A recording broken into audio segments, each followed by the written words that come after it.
Life has changed. The way we grow up, the way we love, the way we spend time with each other.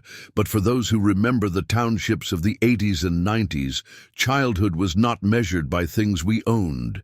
It was measured by laughter, by the dust that clung to our feet after hours of playing in the street, by the closeness of neighbors and the joy of creating something out of nothing. And then came the 2000s. Technology arrived, cell phones buzzed, social media was born, life shifted, friendships moved online.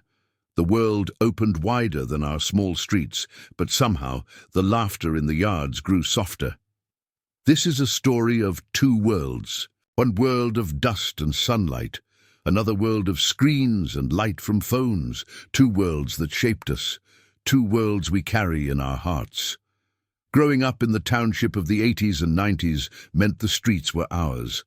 From sunrise until the stars appeared, children turned the road into a playground. We played soccer with plastic balls made of old bags tied with string. We chased each other barefoot, our feet tough from running on gravel and stones. We raced wire cars built from coat hangers and tins, proud of every curve and twist we shaped with our small hands. Girls skipped rope, their voices rising in song, their laughter filling the air. Old washing lines became swings, bottle tops became toys, and every broken thing had a new purpose. There was magic in that simplicity. We didn't need gadgets. We didn't need money. All we needed was each other, and those dusty streets gave us the gift of togetherness. Our homes were small, but our families were big. Sometimes 5, 6 or more of us squeezed into one room. But the closeness taught us warmth. You could never feel alone in the township. Neighbors were like family. If your mother sent you to borrow sugar, you returned not only with sugar, but with a smile, maybe even a snack. If your father wasn't home, another father stepped in. Children belonged to everyone. Sundays were special. Mothers polished shoes, fathers ironed shirts, and children lined up for church. Afterward, the smell of pap and stew floated through the air. Families gathered, ate together, and told stories. The township was built on sharing. A wedding was a community celebration. A birthday was everyone's party. One person's joy belonged to the whole street. Friendship in the 80s and 90s was a bond written in dust and sealed with laughter. You had your crew. The ones who played with you, who walked to school with you, who shared lunch when you had none. You didn't need to call or text to find your friends. You just knew they would be outside, waiting, barefoot and smiling, and those friendships lasted. They were tested by scraped knees, by playful fights, by hours under the sun. But no matter what, tomorrow you would laugh together again. Friendship then was simple, pure, and unforgettable. As we grew older, childhood games turned into teenage dreams. Love in the township was innocent. Boys combed their hair carefully, girls braided theirs with pride. Love letters were folded carefully and slipped between books. A simple note with the words, "I like you," was enough to keep you smiling for days. A shared Coke at the tuck shop felt like a grand date. There were no cell phones, no instant messages, just long walks after school, shy smiles, and songs on the radio that made your heart beat faster. It was a love that was slow, tender, and unforgettable. Then the world changed. Cell phones came. At first they were big and heavy, then smaller, then smarter.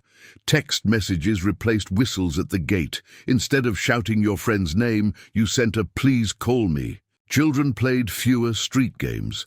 Instead, they sat inside, playing on PlayStations.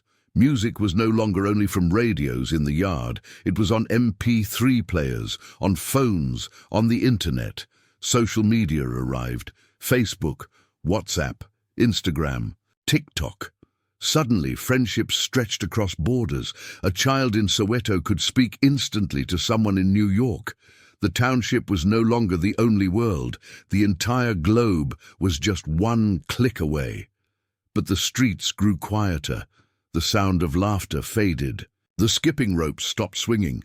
The games that once filled the dust with joy were now replaced by glowing screens. Dinner time changed too. Before, families gathered at one table.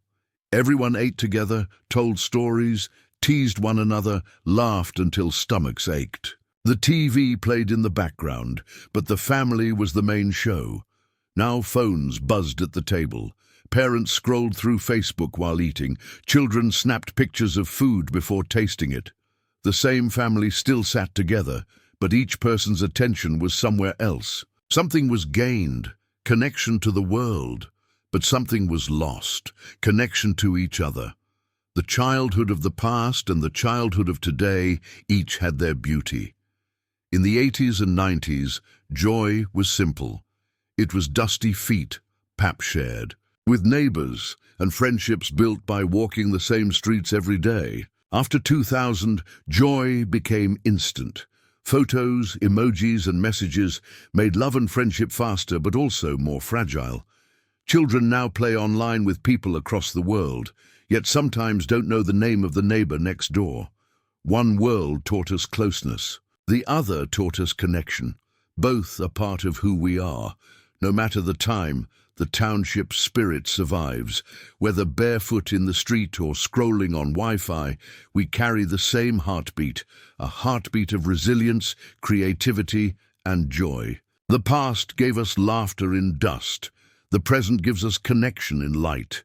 Together, they form the story of us, and when we look back, we smile, we remember, we feel, because childhood, no matter when it happened, is something that never leaves us.